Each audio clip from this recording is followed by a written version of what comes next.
ते मोबाईलच ना असं ते बिन मायबापनं लेकरू आहे कोय बिरडी पडसते त्यानं काय खरं नाही. त्याच नाने प्रत्येक नाशी मन बिको काय उठणार ते बिन मायबापनं लेकरू कोय बिरडी पडस. ते काही गोष्टी चांगल्या बी आहेत त्याने आणि बऱ्याच गोष्टी वाईट बी शेती फक्त त्याला कितलं वापरा नाही आपला वर्ष बरोबर आहे की नाही.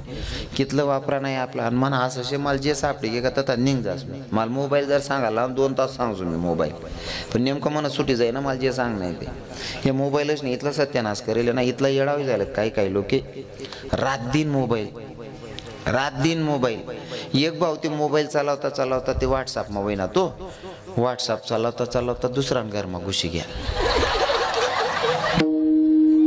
हा नाही बहीण बी सिरियल दाखवा येडी टीव्ही चालू होती सिरियल दाखवा हिला असं वाटणं म्हणा मालक जुना त्यानं तोंड बी दकानीची आठी दिनी चहा ना कप भरीन त्यानं आत्मा दिदी ना टिपावर टी ना याने तो टिपावर ना कप उचला टाइमले वर दक हो म्हणा बापरे पीओपी दुसरा घरनीशी भाऊ मी दुसरा घरमा घुशी यायचे अहो म्हणे पटकन पाहू दे नाही तर घर ना मालक आपलं काय बरं करावं नाही अहो एक बुकामा मुखा कर दी म्हणे अहो घर माहिनी गिरांता खरा घर ना मला घर मागुशी राहता पण तो बी इंस्टाग्राम चालाय राहता याना स्वतःना घर मागुसान टाइम लिहावं निघी राहता अहो घर ना मालक त्याला सांगस मी का तुम ना घर मागुशी येऊन हो म्हणे म्हणजे अहो बिसुदीवर नाही इथलं येडं कर टाकेल शे या मोबाईलच नाही भयान येडं कर टाकेल शे.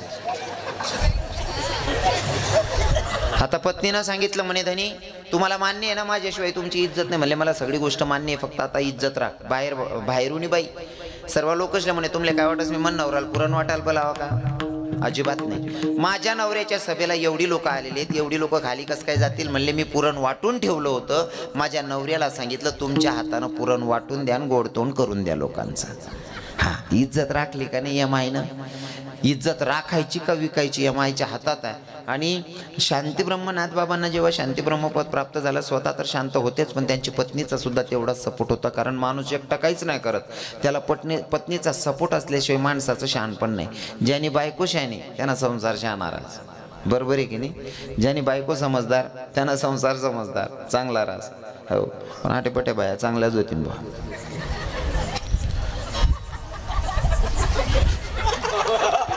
दखा बुवा तुम नाही विचार मी काय सांगू मी दखवते एकला येलशे तुम ना अख्खं गाव शे विठ्ठल विठ्ठल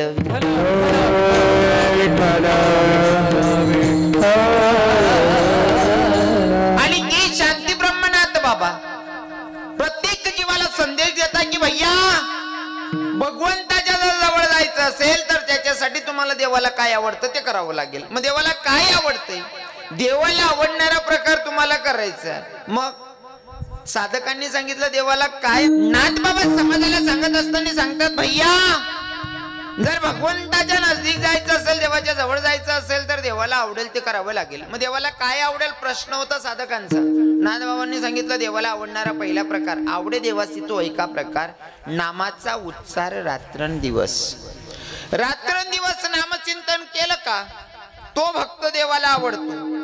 मग साधकांना पटवायचं जसं की कोर्टात केस आहे केस जिंकायची असेल तर त्याच्यासाठी पुरावा लागतो जोपर्यंत पुरावा नाही तोपर्यंत केस जिंकता येत नाही.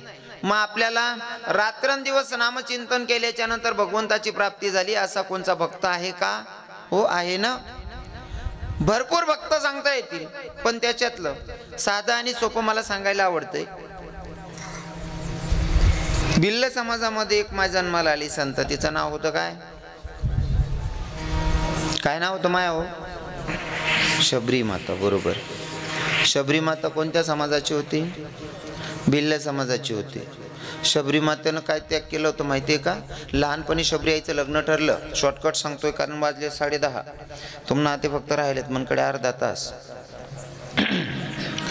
तास मग बट करणं शे आपले भाकरी बी पोया बी भात बी आणि भाजी बी आणि जेवढेच नाही वाट लावून अर्धा तास मग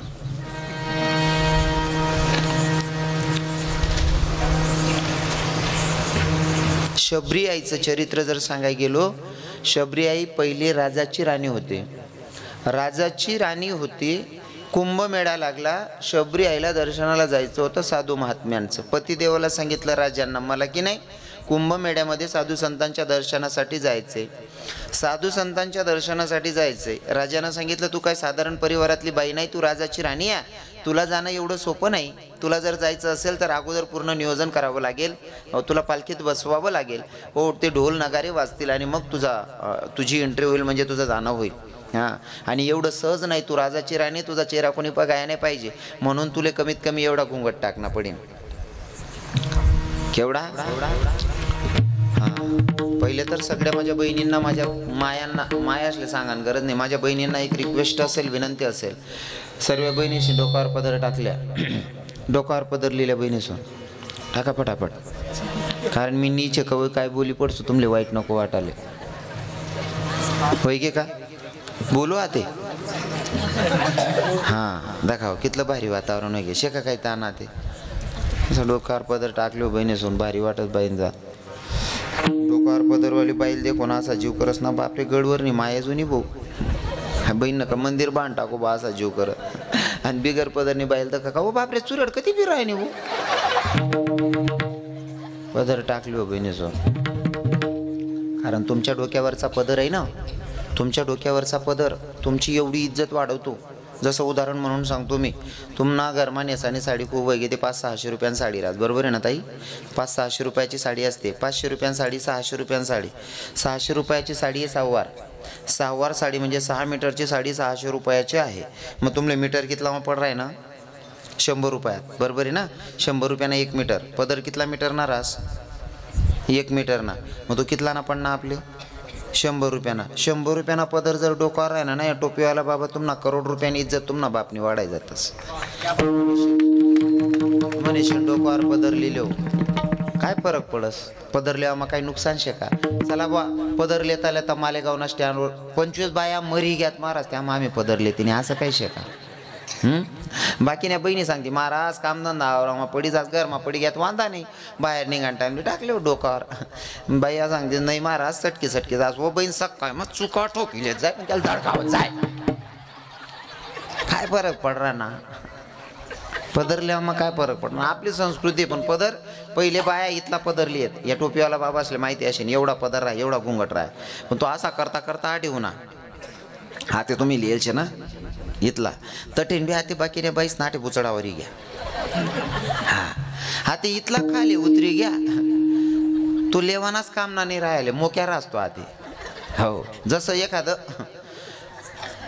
मालकले चिंता नाही भाऊ, कोण चारा लाईन कोण पाणी पाहिजे, बकरी पाहिली पण मोकी सोडते कुठे बी काय, तशा बाया पदर मोक्या सोडते ती कधी कथा फिरतो कथा का उडे ना.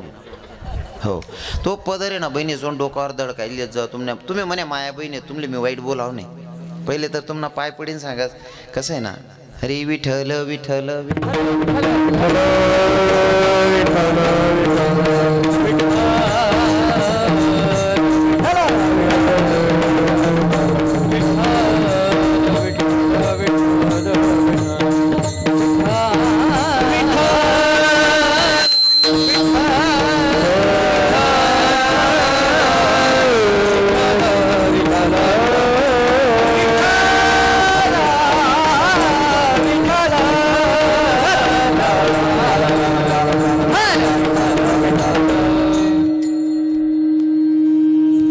सांगत नाही बा.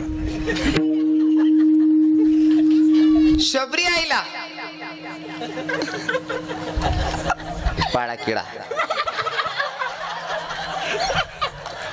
मागच्या जन्माची राणी होती, मागच्या जन्माची राणी तिला सांगितलं तुला घुंगट घ्यावा लागेल, एवढा घुंगट का तो समोरचा व्यक्ती दिसत नाही इतका मोठा घुंगट घेतलेला.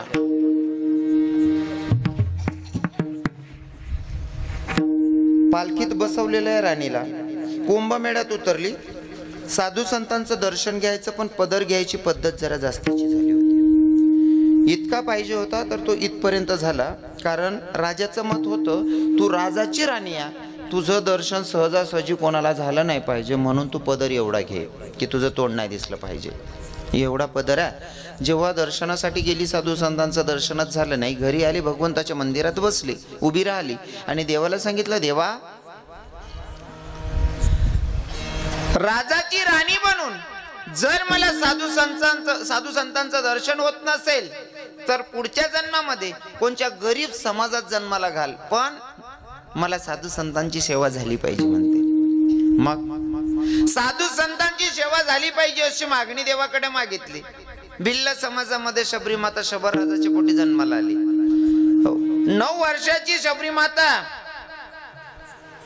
लग्न ठरलेलं, बकरांची दावण बांधलेली. बापाला विचारलं, बाबा एवढे बकरे कावण बांधून ठेवले? म्हणले, बेटा तो लग्न करायचा, एवढे लग्न करायचं असेल, एवढे जनावर जर मरत असतील तर बाबा मला लग्नच नाही करायचं. माय बापाला न सांगता घरातून पळ काढली शबरी मातेनं. घरातून पळ काढली. शबर राजाचे शिपाई एवढे होते, कुठेही घावली असती, कुठेही धरलं असतं, पण शबरी आई लपली अशा ठिकाणी की जिथं एवढा घाण वास येत होता. एक हत्ती मेलेला आणि त्याच्या जवळ जाऊन बसली, जेणेकरून या वास येईल ना तर इथं कोणी येणार नाही अशा जागेवर जाऊन बसली. किती सहन केलं असेल त्या माईनं. आता तिथून पळ काढली. अरण्यात राहत होती, जिथं एक ऋषी महात्मा राहत होते. त्यांचं नाव काय हो का महिला माता, तुम्ही सांगशाल का? कोण होते ते गुरुजी जे अरण्यामध्ये राहत होते? त्यांचं नाव काय? नाही माहिती? तुम्ही सांगा बहिणी. कोण जाण भाऊ? आणि आमले माहित राहतात तुला आडे कसाल दडकावतो भाऊ, ते बी कर रे ना. मग शबरी आईचे गुरु ज्यांना गुरु मानलेलं ते होते मातंग ऋषी. मातंग ऋषींच्या आश्रमाजवळ राहत होती. रोज सडा रांगोळी करत होती न दिसता. मातंग ऋषींना असं वाटलं की आपल्या कुटियासमोर सडा रांगोळी तुळशीला पाणी घालणारा व्यक्ती कोण असेल. एके दिवशी पहाटे बघितलं, शबरी आई सडा रांगोळी करत होती. जाताना आवाज दिला, बेटा कोण आहेस? म्हणले, मी शबर राजाची मुलगी शबरी. इथं येण्याचं कारण सगळं सांगितलं, कारण ते पुन्हा सांगण्यात वेळ खर्च करत नाही. मी सगळा वृत्तांत सांगितला. शबरी आईला सांगितलं, बेटा काळजी करू नकोस, तू इथं माझ्या मुलीसारखी राहू शकते. कुठे बनवली. शबरी आईला जागा दिली. शबरी आई तिथं राहत होती, गुरुजींची सेवा करत होती. एके दिवशी गुरुजींना आता जायचंय. गुरुजींनी सांगितलं, बेटा शबरी अब मुझे जाना पड़ेगा. गुरुजी कहाँ जा रहे हो? बेटा अब मैं जा रहा हूँ. शबरी ने कह दी बात, गुरुजी अगर आप मुझे छोड़ के चले जाओगे मैं अकेली यहाँ पे कैसे क्या रह लूंगी. गुरुजींनी सांगितलं, बेटा काळजी करू नकोस, एवढ्या अरण्यामध्ये तू राहते नाही एकटी. माझा शब्द, इथं कोणी परपुरुष येणार नाही. जो पण येईल तो जगाचा मालक तुला भेटण्यासाठी येईल. गुरुजींच्या शब्दावर विश्वास ठेवला आणि शबरी वाट बघत होती. शबरी वाट बघत होती. वयाच्या 82 वर्षाची होईस तोपर्यंत वाट बघत होती. इकडे 14 वर्षाच्या वनवासाला माझे प्रभू रामचंद्र निघाले. लखनजीला एका ठिकाणी सांगितलं, लखन चल भैया अपनी माँ को मिलने जाना है भैया. लखन जी ने कह दी बात, भैया 14 साल तक हम अपनी माँ को नहीं मिल सकते. प्रभु रामचंद्र सांगतात, अरे तू 14 साल तक राह देखने वाली माँ की बात नहीं कर रहा हूं भैया. 14 वर्ष वाट बघणाऱ्या माईची गोष्ट करत नाही रे. जी 80-82 वर्षाची होईस तोपर्यंत वाट बघते त्या माईची गोष्ट करायला म्हणले मी. दोघं बंधू निघाले शबरी आईच्या कुटियाकडे. शबरी मातेच्या कुटियाजवळ गेले. शबरी मातेचं चाललेलं होतं, रोजच वाट बघत होती. हे कब मेरे राम जी का आवन होगा, शबरी के कुटिया का पावन होगा.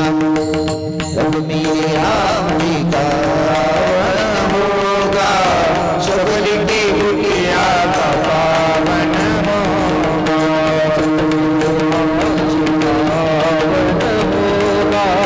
शबरी की कुटिया का पावन होगा. जब मेरे राम जी पावन होगा, शबरी की कुटिया का पावन होगा. राम जी को आसन पर बैठाऊंगी, मीठे मीठे फेर अपने हाथों से खिलाऊंगी. आएंगे जब राम को बिठाऊंगी, मेरे हाथों से खिलाऊंगी.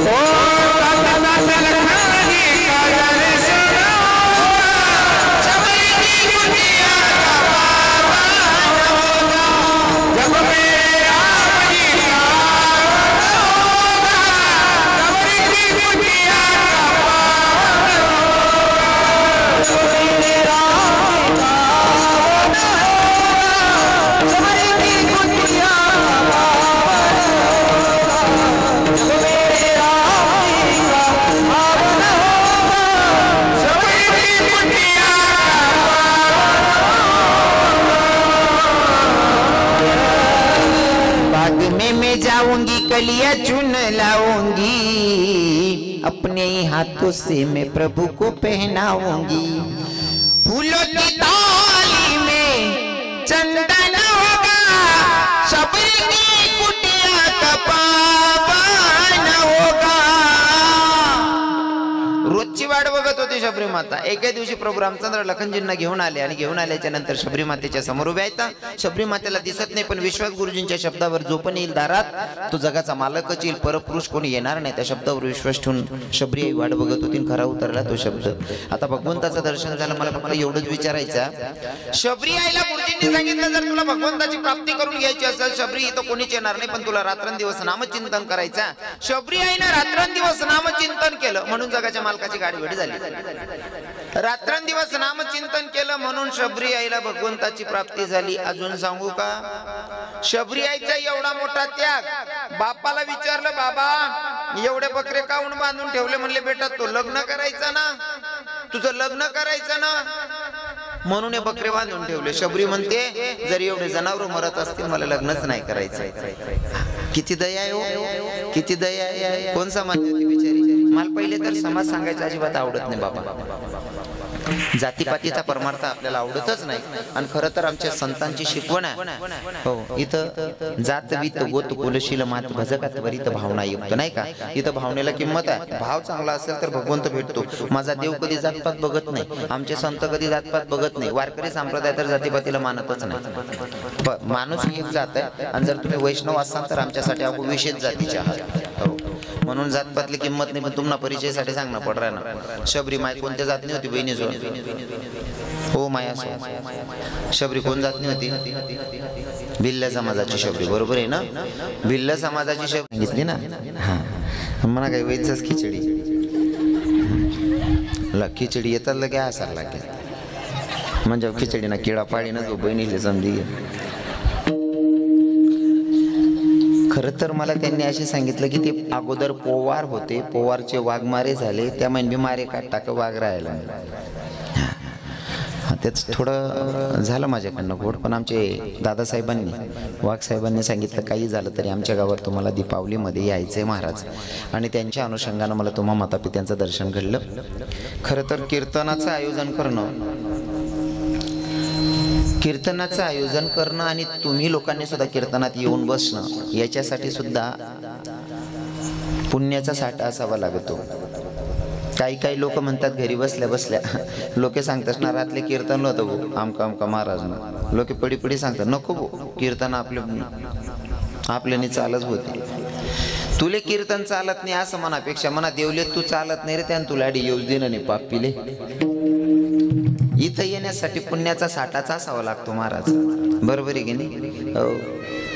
मी कीर्तनले जात नाही मनापेक्षा मन देवनीच तुला अडी येऊ देणं नाही। इथं येण्यासाठी पुण्याचा साठा असावा लागतो, कारण आमचं संतांचं प्रमाण आहे हे पूर्वी जन्मी ज्याची असेल पुण्याई, पूर्वी जन्मी ज्याची असेल पुण्याई, पूर्वी जन्मी ज्याची असेल पुण्याई, पूर्वी जन्मी ज्याची असेल पुण्याई, पूर्वी जन्मी ज्याची असेल पुण्याई, पूर्व जन्मी ज्याची असेल पुण्याई, पूर्वी जन्मी ज्याची असेल पुण्याई,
आमच्या महाराजांसाठी टाळ्या झाल्या पाहिजे राव.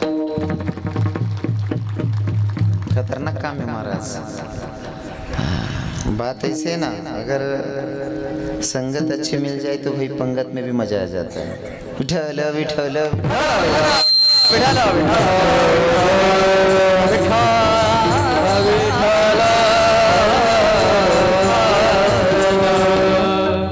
काही का असे ना, आज दीपावलीचा पर्व आहे आणि दीपावलीमध्ये तुमच्या गावामध्ये कीर्तनाचं आयोजन होतंय. आनंदाची गोष्ट आहे आणि आनंद वाटी राहणार, पण थोडा कमी वाटी राहणार.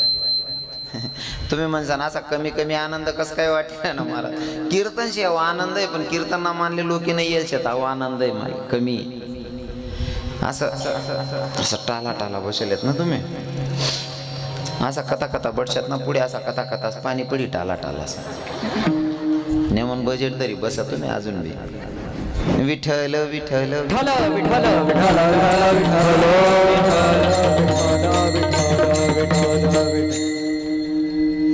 कीर्तनासाठी उपस्थित महाराज मंडळी, आमचे सगळे जीवाभावाचे सगळेच महाराज मंडळी आहेत. मृदंगाचार्य, तबलावादक महाराज, इकडे आमचे गायनाचार्य महाराज आहेत दोघंही, इकडचे महाराज सगळेच. कीर्तनासाठी उपस्थित बरेच महाराज मंडळी आहेत. खरं तर सगळ्यांची नावं घेणं काही शक्य होणार नाही, कारण मी जर नावं घ्यायला गेलो तर आपल्याला कार्यक्रम वेळेवर जय विठ्ठल झालं पाहिजे असं आज ठरलेलं आहे. म्हणून सगळ्यांची नावं घेत नाही.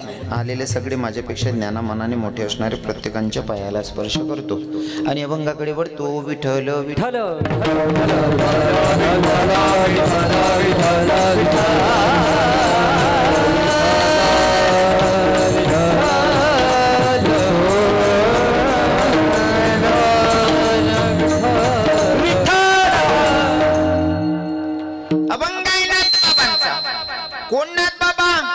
ज्यांना शांती ब्रह्मपद प्राप्त झालं ते नाथ बाबा. आता विको कमी करून घ्या. ज्यांना शांती ब्रह्मपद प्राप्त झालं ते नाथ बाबा. आणि ते नाथ बाबा या अभंगातून भगवंताला काय आवडतं ते सांगतायत. भगवंताला आवडणारा प्रकार, भगवंताच्या जवळ जायचं असेल, नजदीक जायचं असेल तर देवाला काय आवडतं ते करावं लागेल. मग आपण देवाला आवडू किंवा देवाच्या जवळ जाऊ शकतो. पण देवाला आवडणारा प्रकार सांगतायत नाथ बाबा. सांगणाऱ्याचाही तेवढा अधिकार असावा आणि ऐकणाऱ्याचा सुद्धा तेवढा अधिकार असावा. सांगणारे नाथबाबा आहेत, ऐकणारे तुमच्यासारखे माझ्यासारखे साधारण जीव आहात. सांगणारे नाथबाबा ज्यांना शांती ब्रह्मपद प्राप्त झालं ते नाथबाबा. हो, शांती ब्रह्मनाथ बाबा. पण तो अधिकार आहे त्यांचा. शांती ब्रह्म आहेत, पण जर समाज ऐकत नसेल तर शिवी सुद्धा घातली नाथबाबांनी. जर ऐकत नसतील तर शिवी पण घातली. जसं की आमच्या संतांनी अगोदर समाज ऐकत नाही, देवाच्या जवळ येत नाही, म्हणून माझे संत समजवतात, भैया लागून या पाया विनवितो तुम्हाला, करिटाळी बोला मुखी नाम. पाया पडून सांगितलं तरी समाज ऐकत नसेल तर माझे संत सांगतात, करा रे बापांनो साधन हरीचे, झनी करणीचे करू नका.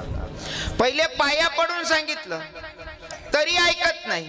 मग बाप म्हणलं ए बाप्पा जा ना, तरी ऐकत नाही. जसं की मी तुम्हाला उदाहरण म्हणून सांगेल, महिला माता. तुम्ही जर पोराला दुकानावर पाठवलं, तो ऐकत नसेल, मम्मी मी जाणार नाही, आई मी जाणार नाही, तुम्ही म्हणसा नाही बेटा जा रे, हे दादा जा रे, तो ऐकतच नसेल तर माय त्याला शेवट शेवट मग हो भाऊ तुम्ही पाय पडत जाय रे. ऐकत नाही मग पाया पडते माय. पाया पडेल वर बी ऐकत नाही, माको थोडा राग वाढस माय ना, जाय रे हो म्हणा बाप तू जाय रे. तुमच्या परिचयासाठी सांगेल, तुम्ही जर एखाद्याला 50,000 रुपये दिले, 50,000 रुपये दिले आणि 50,000 रुपये रिटर्न मागायचा वायदा होता 8 दिवसाचा. 8 दिवसाच्या नंतर तुम्ही 9व्या दिवशी फोन केला, दादा तू 50,000 रुपये घेतले होते देऊन टाका ना. ते का हो आप्पा ते 50,000 दे टाका हो. आप्पा सांगायचे इथला दिन निघ्या दाखव 8-10 दिन काढल्या. पहिला मग का हो आप्पा दी टाका हो. 8 दिन ना वायदा चुकाय जायला का हो आप्पा. आको 5-4 दिन मागेल राहता आप्पाने, दुसरा 7-8 दिन मग फोन करो तरी आप्पा सांगत आको 5-4 दिन काढल्या.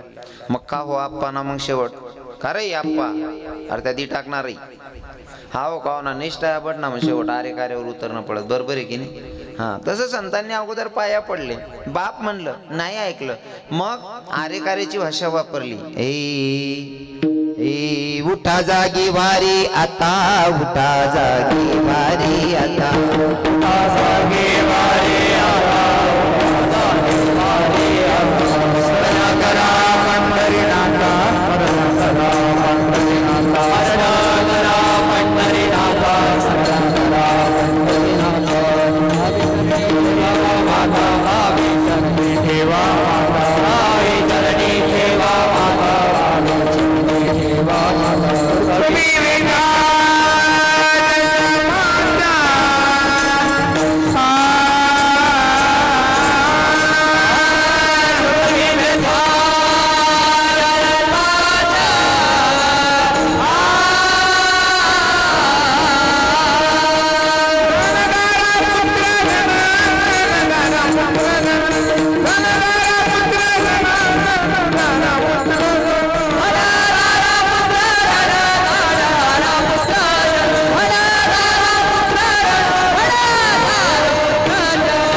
भाषा उठा जागे वारी आता, उठा जागे वारी आता, तरी ऐकत नाही. मग माझ्या नाथ बाबा तर कठोर भाषेत सांगतात, काय माय गेली होती टिंब टिंब पाशी, हरे नाही मुखाशी हरे मुढा. जर तुझ्या मुखातून भगवंताचं नामचिंतन येत नसेल, हा शिवी घातली बरं नाथ बाबांनी. तुम्हाला अधिकार नाही सांगण्याचा म्हणून मी तेवढा शब्द कापून घेतला. हो, हरी नाही मुखासे अरे मुढा. अरे तुझ्या मुखातून जर भगवंताचं नामचिंतन येत नसेल तर तुझी माय का भाऊ. हा समजी घ्या तुम्ही. तरी समाज ऐकत नाही. ज्यांना कळलं ते ऐकतात, ज्यासले समजी घे ते कीर्तने ऐकतात, भगवंतानं नामचिंतन लेतच. ज्यासले समजणं नाही त्यासनं अजून बी एलपडा चालू शेतच नाही का, त्यासनं अजून बी एलपडा चालू शेत. परित जे बाबा सांगतायत ना नाथ बाबा ते शांती ब्रह्म आहेत. हो, ज्यांना शांती ब्रह्मपद प्राप्त झाले ते नाथ बाबा इथं सांगत असताना सांगतात भगवंताला काय आवडतं तो प्रकार तुम्हाला. हो, पण ऐका ना, शांती ब्रह्म नाथ बाबा ज्यांना शांती ब्रह्मपद प्राप्त झालं ते सगळ्याच लोकांना पचलं असेल का हो बाबा?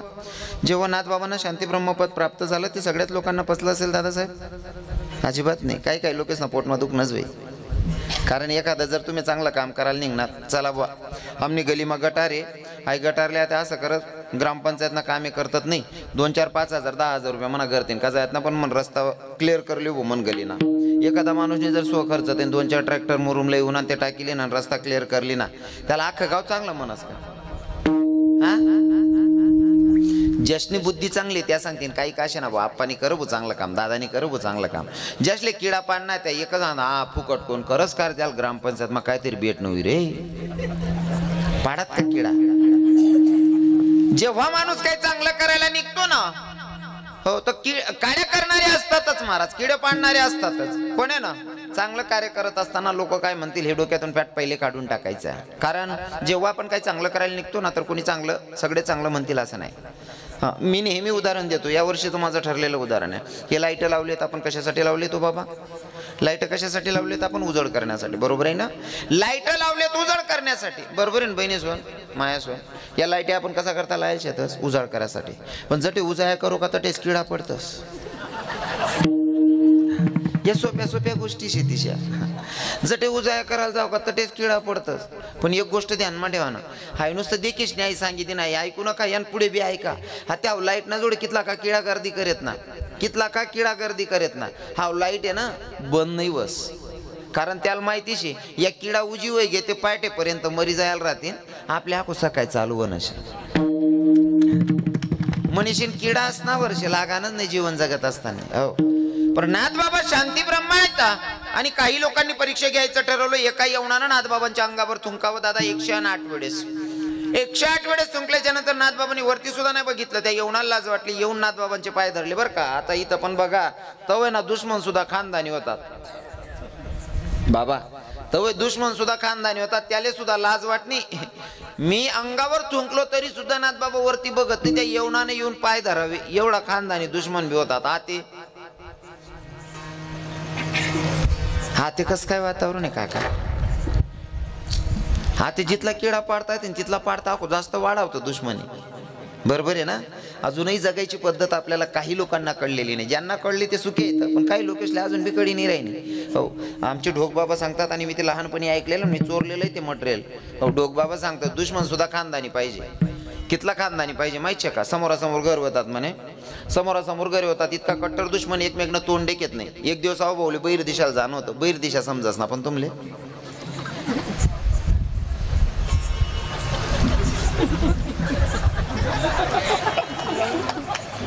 समजस ना, बरं आहे बुवा.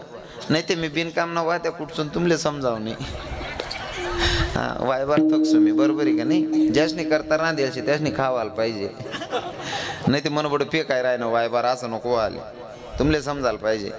कारण आपली भाषा इतकी फिराव तिथली फिरस, जितकी फिराव तिथली फिरस. म्हणा एक व्हिडिओ चांगला व्हायरल व्हायला. भाषा कोणती का असे ना बाबा परफेक्ट पाहिजे. ती आयराने मग उतरणं त्या आयराने बी परफेक्ट. मराठी बोलायची असेल तर मराठी पण परफेक्ट. आणि जर उन्हात प्रसंग आदिवासी बोलणी ताबी येवाला जो आहे, भाषा परफेक्ट पाहिजे. नाहीतर मग फजिती काय वस माहिती आहे का. आमना वर्गा म्हणा वर्ग मित्र होता 7वी 8वीला होईन मी. ते आयराणी खेडागावना पोरसल्या मराठी आयराणी मिक्स करानी सवय नाही का. त्या भाऊले जोरात 2 नंबरले जाणं होतं. जॉग्रफीना पिरियड चालू होता, भूगोल. सर जोरात शिकाड राहणार. अहो भाऊनं पोटमा काही निघणी म्हणे. सर म्हणे काय रे, झाडाला जायचे. कारण जुना म्हातारा म्हणत ना झाडा बसायला जावानं, परसाकडले जावानं. त्याला असं वाटे सुशिक्षित भाषा मग बोल राही वा. म्हणे झाडाला जायचे म्हणे. बाड्या आयुष्यभर झाड नाही शिकेलेर म्हणे तू. पोरे आखो बशी घ्या, आखो पोटमा काही उनी म्हणे. सर झाडाला जायचे, तू बस रे, शिकिले रे, अख्खा आयुष्य झाडशीच रे, शिकणार नाही तेच कर नाही तुला बस म्हणे खाले.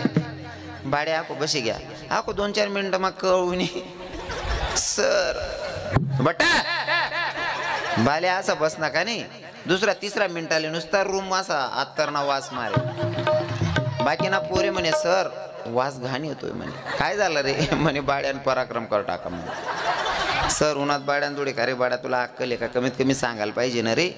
सर म्हणे मी तर तुम्हाला कधीचा सांगत होतो झाडाला जायचंय. झाडा अरे त्याले झाड आले नाही रे ओ काका, त्याले संडासले म्हणतात रे ओ आई बा. झाडाला जायचंय. भाषा सुद्धा परफेक्ट यायला पाहिजे, नाहीतर फजिती विजास. बऱ्याच ठिकाणी अशी फजिती वस. मी एकदा घाटावर गेलो कीर्तनाला गेलो. नवीनच सुरुवातच होती माझी.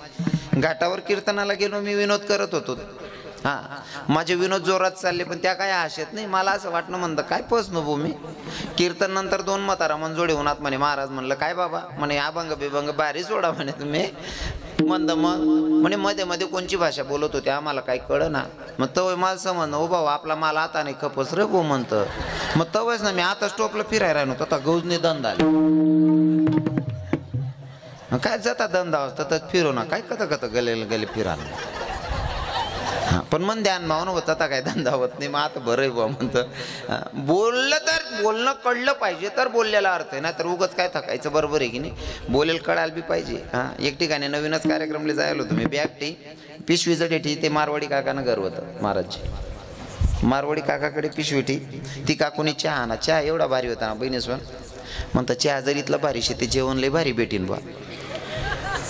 त्या मावशीनं त्या मारवाडी काकाला सांगा म्हणे महाराजांना विचारा जेवायला काय बनवायचं. तो मारवाडी काकाने त्यान भाषा विचारा म्हणे. महाराज म्हणतं काय म्हणे सोगरो खावा ना का फलको.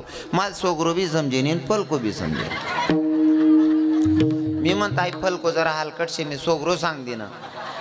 रात्री जेवणले बसनो तो भाऊ ताजा ताजा डाळ भात खाय आणि मला बाशी भाकरीच ना कालाठी देना. मी नाही म्हणू सोगरोन काकू करे आग्रो म्हणतो उचल ओ माय. बऱ्याच ठिकाणी पसस माणूस मनीषीन मी पहिले विचारलेस आपलं बोलेल कडी राही ना का. तर बोलण्याला अर्थ आहे नाही का. नाथबाबांनी एवढ्या कठोर भाषेत सांगितलं हो. पण तेच नाथबाबांना शांती ब्रह्मपद प्राप्त झालं. काय सांगत होतो दुश्मन सुद्धा खानदानी पाहिजे. आता हा भाऊ बैर दिशाला जाणं होतं. समोर जाऊ दुश्मन उभा होता. याचं तोंड बघायचं नाही म्हणून मागच्या गल्लीतून फिरून बैर दिशेला गेला. एवढा कट्टर दुश्मन एकमेकांचं तोंड बघत नाही. मागच्या गल्लीतून फिरून गेला. समोर हा दारात उभा होता म्हणून याचं तोंड नाही बघायचं. एवढी कट्टर दुश्मनी. पण रस्ता जरी चालता नेमके 4 व्हीलर गाडी होणी. त्या 4 व्हीलर गाडीवालाच या भाऊला हात दिना म्हणे. दादा थांबा हो म्हणे. काय म्हणे आमका नावनं व्यक्तीनं घर कोटेशे म्हणे. नेमका या ना दुश्मन नाव विचारणार. हात मला सांगा त्याला बरं वाटणं असेल का. ज्यानं तोंड देखत नाही तो वट्टावर होता मनीषीन 3 गल्या पिरीशनी उनू म्हणे. तुम्ही त्यांना नाव विचाराय ना त्याचं नाव काढू नका. मी त्याचं तोंड सुद्धा बघत नाही. म्हणे दादा सांगा हो गाव मागुसताना पहिला तुम्ही भेटी राहणार सांगा ना. अजिबात नाही. त्याचं नाव सुद्धा काढायचं नाही, त्याचं तोंड बघत नाही म्हणला मी, कट्टर दुश्मन आहे त्याचा. हो दादा सांगा हो, पहिला तुम्ही असे हो, तुम्ही सांगत नाही ते आम्ही कोणले विचारसू, अजिबात नाही, त्याचं नाव सुद्धा काढू नका. त्या लोक म्हणे अहो काय डोकं फिरेल शेव.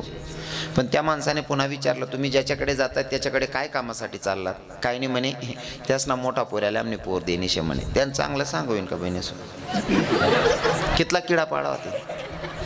हा हाय जावर जर आपला दुश्मन ना असं राहतात, आपण काय करतो? तुमले जाऊ द्या, तुम्ही काय करता? भलता बेकार तो बेवडा आहे तो, परून दिन त्याला उचलीच नाही टाका पोरीच नाही गटार माहीन. म्हणजे जिथलं वाईट सांगताय तिथलं सांगते, बरोबर आहे ना? कट्टर दुश्मन तोंड बघत नाही त्याचं. पण त्या पोरीच्या बापाला सांगितलं दादा पोरगी जर त्याच्या मुलाला देत असाल तर माणूस एवढा खानदानी तुमच्या पोरीला ओटा उतरू देणार नाही, एवढा माणूस खानदानी आहे. सांगायचं तात्पर्य एवढं आहे की दुश्मन सुद्धा खानदानी असला पाहिजे. नाथबाबांच्या अंगावर 108 वेळेस थुंकल्याच्या नंतर नाथबाबांनी वरती सुद्धा बघितलं नाही, येवणानं यावं नाथबाबांचे पाय धरावे. नाथबाबा किती शांती हो तुमच्या अंगी. तरी काही लोकांना पटत नाही. मग गावात मीटिंग बसवली, नाथबाबांना राग आला पाहिजे, एकानं विडा उचलला, म्हणले नाथबाबांना मी राग आणून दाखवतो. मग नाथबाबांना राग आणून दाखवण्यासाठी नाथबाबांच्या घरात शिरला, पायात चप्पल, चप्पल सकट गावात शिरला, घरात शिरला, चप्पल सकट घरात शिरला, देव्हाऱ्याजवळ जाऊन बसला, चप्पल सकट आसनावर बसलेला. त्याला वाटत होतं की नाथबाबांना राग येईल म्हणून. अजिबात नाथबाबा राग करत नाही. नाथबाबा म्हणे तू कितला का किडा पाडत नाही, मी राग करणार नाही.